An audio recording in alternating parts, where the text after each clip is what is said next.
ወገኖቼ ኢትዮጵያውያን ኤርትራውያን እንዴት ናችሁ? እንዴት ከረማችሁ?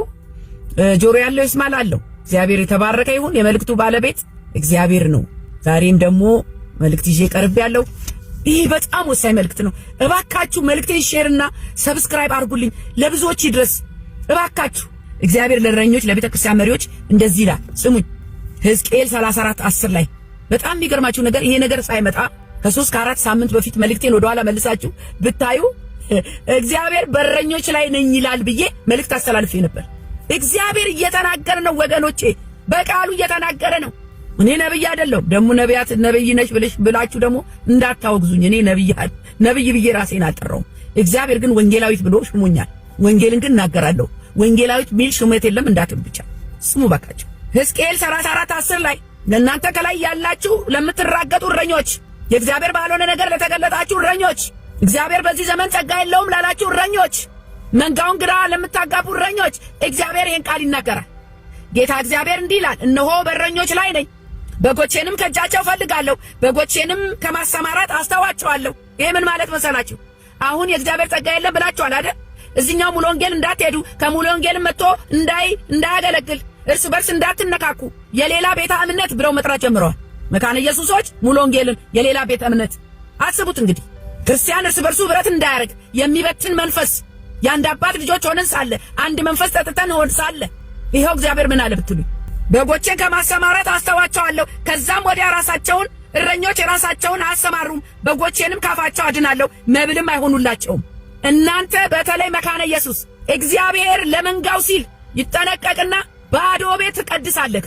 መካነ ኢየሱስ ውርድ ቀራሴ የእግዚአብሔር ጸጋ በዚህ ዘመን የለም ያላችሁ ኦርቶዶክስ ምትሸቱ የተቀላቀለ ነገር አለ እዛ ቤት ውስጥ። እኔ እንዳየሁት ንግግር ስትጀምሩ እንደዚህ ያማተቡ ማለት ነው። አንድ በሉኝ፣ ትልቅ መስቀል እዚህ ጋር አለ በሉኝ፣ ዘርፈ ብዙ ናቸው በሉኝ፣ ልብሳቸው መቅደስ ይላሉ፣ የቤተ ክርስቲያኗ ስርዓትና ወግ ይላሉ፣ ቅዳሴ ይላሉ።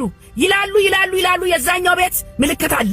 ግን ከሁለቱም ሳትሆኑ ነው የምታገኙቻሉ። ምን ብትሉኝ ሐዋርያው ዳንኤል የተከበሩ ሐዋርያው እሳቸው ማሁን ሊነኳቸው ነው ማለት ነው የተናገሩት። ስሙኝ፣ የመንፈስ ቅዱስ ስጦታን የጣለች ቤተክርስቲያን ዝርግፍ ጌጧን እንደጣለች ሙሽራ ናት ብለዋል። ሃሎ የመንፈስ ቅዱስ ስጦታን የጣለች ቤተክርስቲያን ዝርግፍ ጌጧን እንደጣለች ሙሽራ ናት ብዬ እኔ አስባለሁ። ቅዱስ ስጦታዎች ቤተክርስቲያንን ያንጻታል፣ ይሰሯታል፣ ያበጇታል፣ ወደ ክርስቶስ ሙላአት ደግሞ ያደርሷታል። ዛሬም የመንፈስ ቅዱስ ስጦታዎች ወገኖች ሆይ ይሰራል።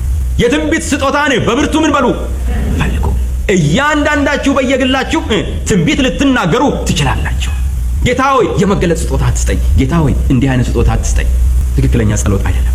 የትንቢት ስጦታን በብርቱ ፈልጉ ይላል እግዚአብሔር ይመስገን። በእኛ ዘመን ጸጋ የለም። ኧረ ተው፣ ያለ ጸጋማ እኔ ምንድን ነኝ? እኔ በትምህርት አላመጣሁት፣ በጸጋ ነው። የእግዚአብሔር ቤት በጸጋ ነው። ከዛ ምን አሉ ብትሉኝ የመንፈስ ቅዱስ ስጦታ ቤተክርስቲያንን ያንጻታል፣ ይሰራታል፣ ያበጃታል፣ ወደ ክርስቶስ ሙላት ያደርሳታል። ዛሬም የመንፈስ ቅዱስ ስጦታ ይሰራል ብለዋል። ማን? ሐዋርያው ዳንኤል። ቤተክርስቲያን የመንፈስ ቅዱስን አሰራር አስወጥታ ጸጋን አስወጥታ በሰውኛ መስራት ስትጀምር ደርቃ ትሰነጣጠቃለች። ምን ለዛ አለን እኛ ያለ መንፈስ ቅዱስ? ምን ለዛ አለን እኛ ያለ እግዚአብሔር ጸጋ? ከዓለም የበለጥነው እኮ መለያችን መታወቂያችን እኮ የመንፈስ ቅዱስ ስጦታ ነው። ምስጢር የሚገልጥ ጥበብን የሚሰጥ ድፍረትን የሚሰጥ በትምህርት የማታመጣው በገንዘብ የማትገዛው የእግዚአብሔር ጸጋ። እኔ የምለው አሁን የተነሱ ጸጋ የለም ነብይ የለም የሚሉት መንጋውንም እንጠብቃለን የምትሉ እስከ ዛሬ የት ነበራችሁ?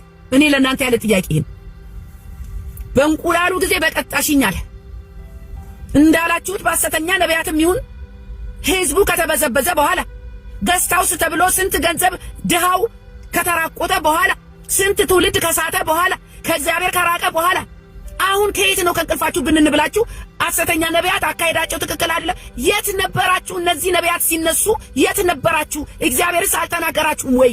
መክራችኋቸዋል ወይ? አስተምራችኋቸዋል ወይ? ሰብስባችሁ ገስጻችኋል ወይ?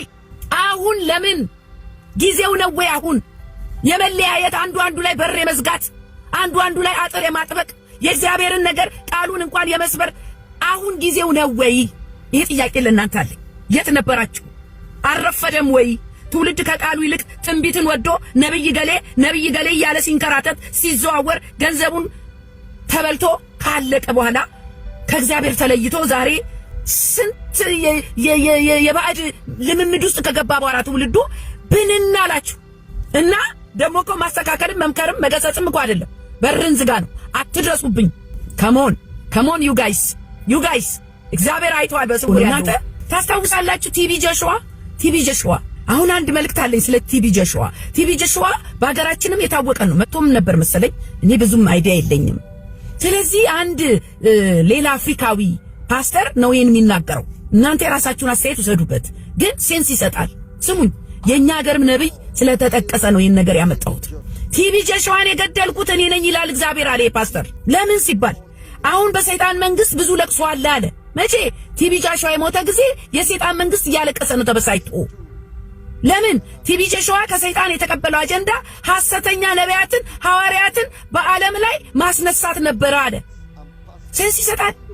ስሙን ሌላ ሴንስ የሚሰጠው ነገር ለ10 ዓመታት የውሸት ክርስትና በሳይንስና በድንቅ ነገሮች በማታለል እውነተኛውን ወንጌል መሸፈንና ማጥፋት ነበረ።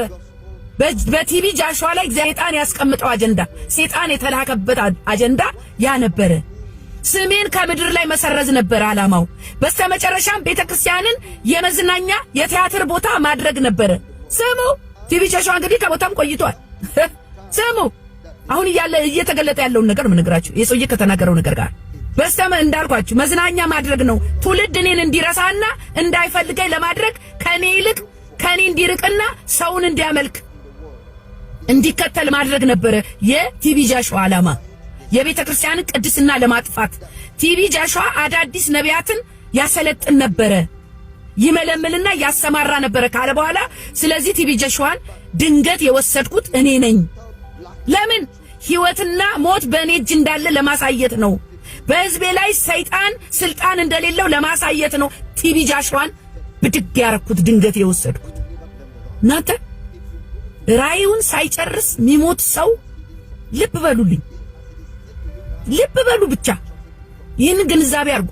ድንገት የሚነጠቁ አገልጋዮች አሉ። ድንገት ሞት እግዚአብሔር ሳያቅ የሚሆን ነገር የለም። መጨረሻ ላይ የገረመኝን ልንገራችሁ። ከተለያዩ ሀገራት የመለመላቸው ነቢያት ስም ዝርዝር ጠራ። ማንም ቢጠራ ጥሩ ነው። ነቢይ ሱራፌል ከኢትዮጵያ ብሎ ጠራ። Of his disciples in this revelation from different countries, Alpha Luca Bushiri, Joshua Talina, Philip Panda, Jeremiah of Wari, Prophet Suraphel of Ethiopia, and Prophetess Naomi. ጉድ አትሉ? ሃሎ ጉድ በል ዘንድሮ። ነቢይ ሱራፌል ከኢትዮጵያ ይሄ አፍሪካዊ ፓስተር ስለ ቲቢ ጆሹዋ ሲያወራ ከተመለመሉት አንዱ በኢትዮጵያ ነቢይ ሱራፌል ብሏል። ቪዲዮ አያይዝላችኋለሁ። አልፋ ሉካ ቡሽሪ ብሎ ስም ዝርዝር ጠርቷል። ከዚህም መሃል ሱራፌል ደምሴ። ምን ትላላችሁ? ለእናንተ ተዋለው መልሱን። ይሄ ዶክተር የሚባል ነገር በጣም እያጠፋን ነው ወገኖቼ።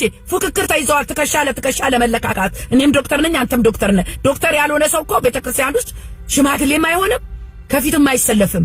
ዶክተር አይደለም ከፊት የሚሰለፍ ያለበት ቤተክርስቲያን ከፊት የምታሰልፈው እግዚአብሔር የጠራቸውን ጥሪ ያላቸውን የተቀቡትን ዓላማ ያላቸውን ጸጋ ሰጥቶ ነው እግዚአብሔር የሚያሰማራው።